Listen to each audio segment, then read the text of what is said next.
Ever love somebody so deep you forgot to protect yourself? I know you did. Come ride with me. It's story time. You ever love somebody just for their mama to hate you like you stole a man? See, I wasn't ready for this one. This wasn't just a heartbreak. Y'all, this was my first experience with spiritual warfare.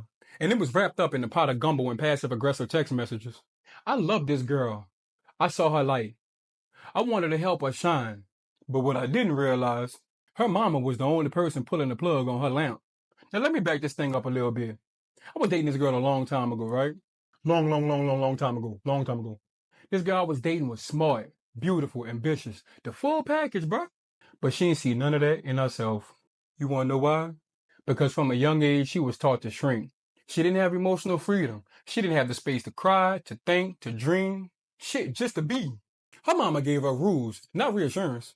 So what happened, you ask? She became addicted to approval.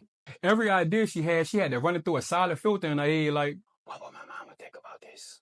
And you know what happens when you're always seeking approval? You don't live for God. You live for people who trying to play God. And see, I noticed that when she was with me, she had room to breathe. She could talk, dream, be silly, be soft. She could say anything. And I wouldn't shame her. She could be talking about her 6 toes. And baby, we could count all 11 of them together. But around her mama, I saw the shift.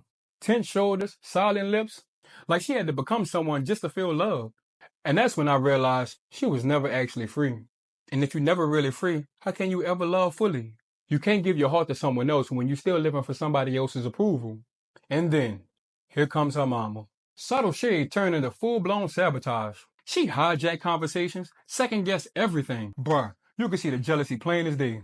The same light I wanted to cut on in her daughter, she tried to cut it off like the light bill on her name.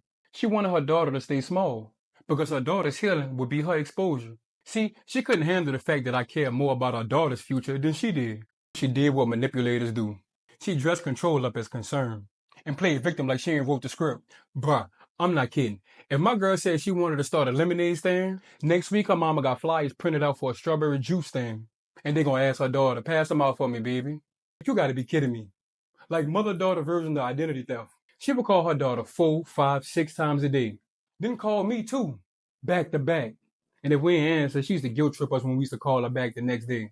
She'd be passive and say something like, I was just trying to tell y'all eggs was on sale, but y'all didn't want to answer the phone yesterday. What, lady? Sorry, ma'am. We decided to roll around naked in the bed all day. That could have been a text message. That ain't love. That's obsession disguised as concern. That's control disguised as family. And ladies, if you ever had a mama like this, I need you to ask yourself, have I ever been loved or just emotionally managed?